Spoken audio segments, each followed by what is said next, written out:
I am Thiranku Ramacharaka. Herein, I propose that the scope of our given system of education stands more broadly than we might think that it stands. That it exists in a hijacked state, and that due to that, an attenuation of at least Americans' evolvement has come about. I furthermore propose that we demand a better, relevant state of affairs. Our United States President Trump has recently stated that our given education system, referring, I believe, at least to our public schools, keeps students separated from all knowledge. All knowledge, he said. That is a strong statement. In fact, with the word all, it constitutes an absolute statement. I almost always refrain from agreement with absolute statements, let alone stating them myself, on the grounds that they rarely correspond with actual states of affairs. So in the case of the president's assertion, I stand in perhaps 90% agreement with it, but with the general spirit of it, 100%. Now, the scope of our given system of education. Its perimeter extends well beyond public academic institutions, the most notable of which consist of the public K-12 system, that is, kindergarten through 12th grade. In the least, it extends into preschool, private K-12 schools, colleges, universities, graduate schools, state and private alike, and into medical practice, legal practice, mainstream media, religion, business, with business naturally involving advertising.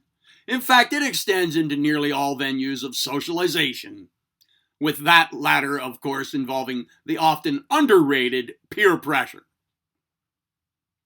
In all of these, we can easily find instructing and learning taking place. That is to say, a didactic passing of information from one person or a group of persons to another or others.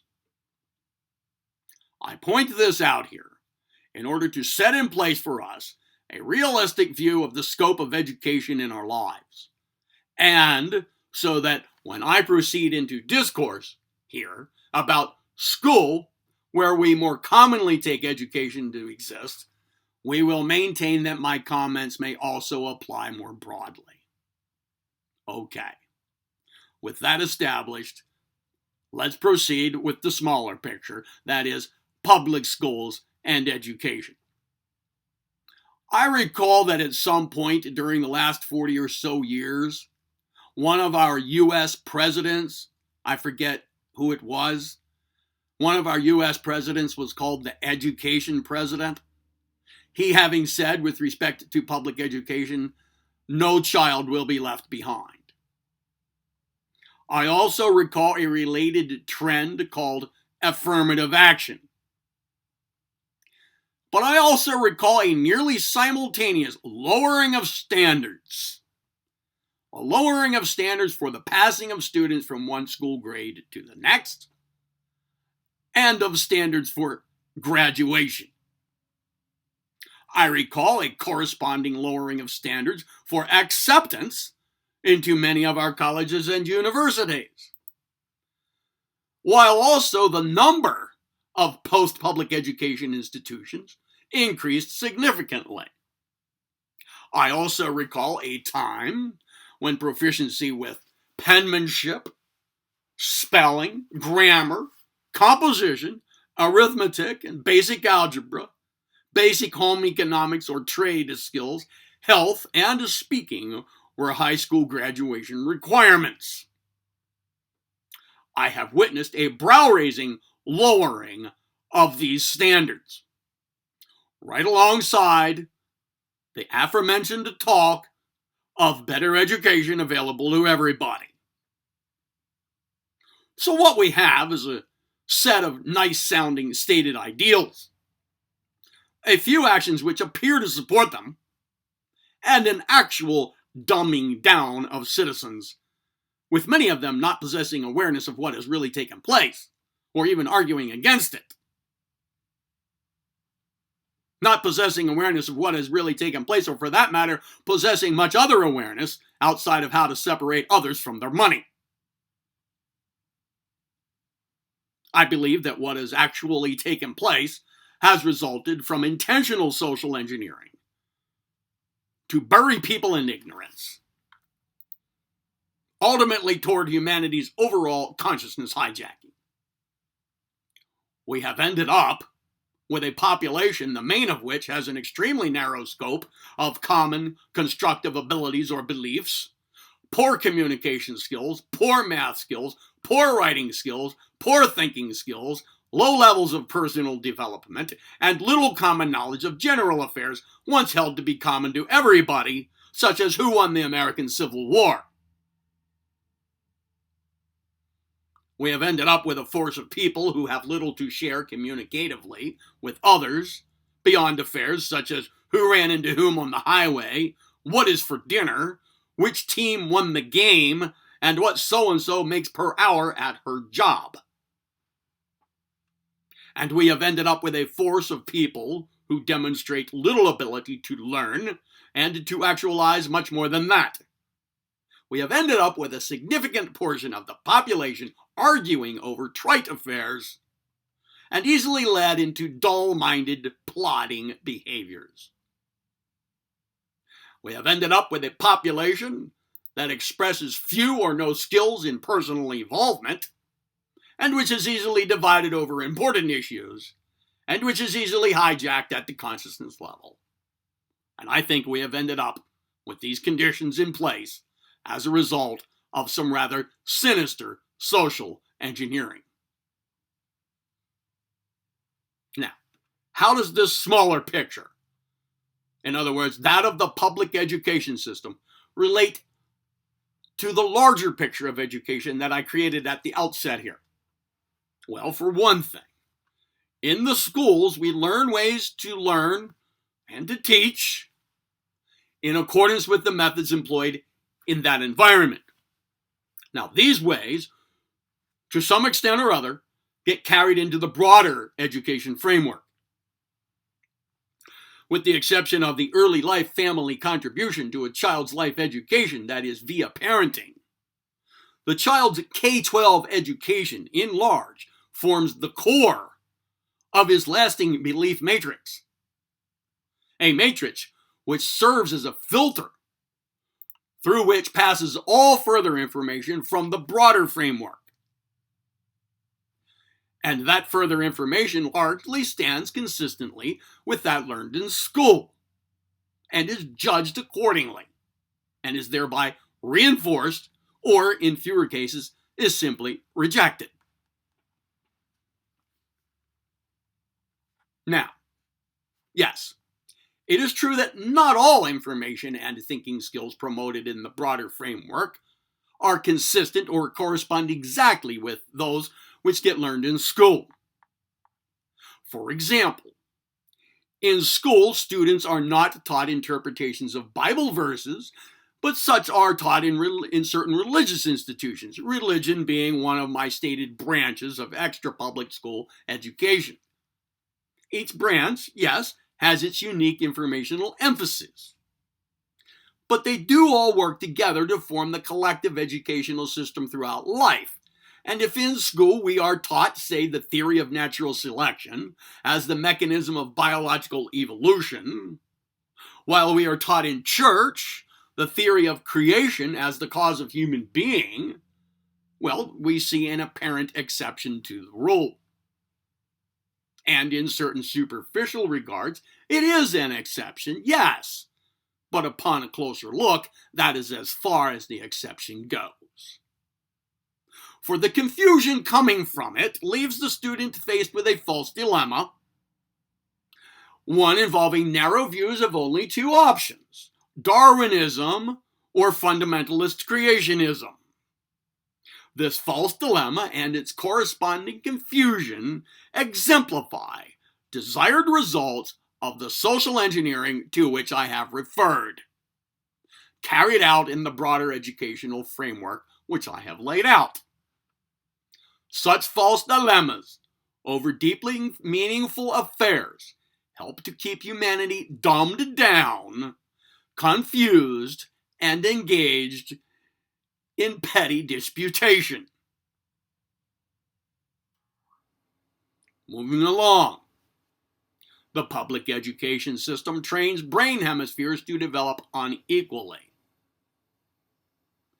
Even if no child gets left behind, their left hemispheres get much exercise, while their right ones get functionally left in the dust.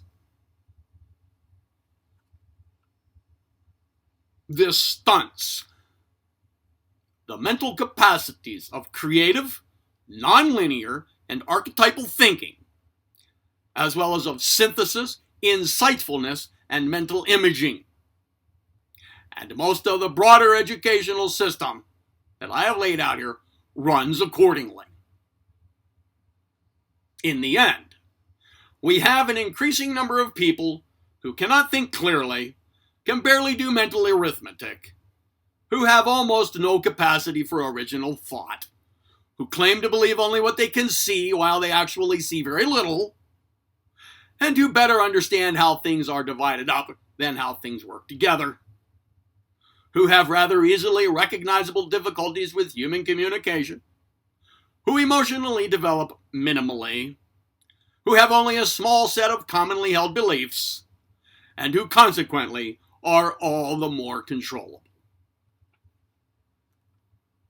And if we now move beyond teaching and learning methods, and beyond our stated lowering of standards, and turn a bit more to the actual content of education, well, we find that in large it is either incorrect or misdirected. Here we move into, for instance, what we are taught about the past and the distant. These two emphases, the past and the distant, form a large part of education. For in contrast to them, what do we have left? We have only what we are taught about the present and the near, and maybe some scattered dimensions of the future. That's about it. It's quite easy now, you see, to consistently put forth incorrect information about the past and the distant, and to do so generation upon generation, such that the incorrectness gets mistaken for correctness, even among those who in one way or another do the teaching. For example, even by the aforementioned method of peer pressure. History stands among the most incorrectly presented information. And even in school, education in history is not delegated to history courses alone. It shows up in biology, in geology, anthropology, in sociology, psychology. In fact, it shows up to varying degrees in all of the sciences, including the hard, the soft, the social, and the natural, and in philosophy, and in all of the arts. About the only areas in which this does not show up much, at least until one gets to graduate school, are mathematics and language usage.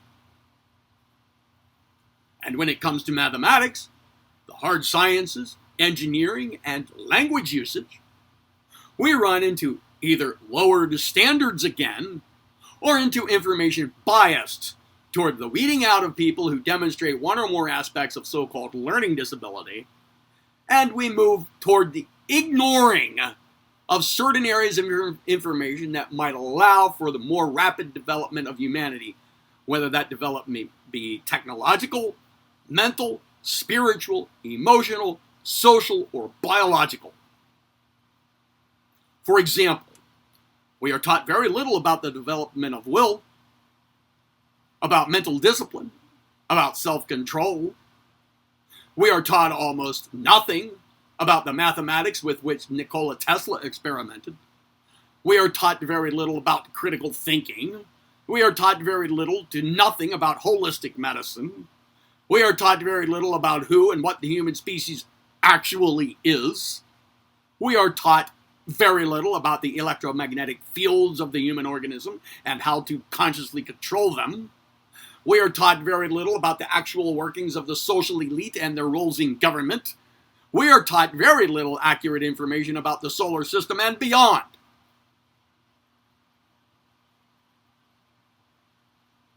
Summing up the matter before us here, across its spectrum of social venues, the education system in large exists as a program of ignorance, persuasion, and consciousness hijacking. What does knowledge have to do with it? The most that it has to do with it is the knowledge employed by the engineers of the system to keep the majority persuaded into ignorance. Beyond that, it has very little to do with it, especially if we define knowledge as true belief gained by perception and experience.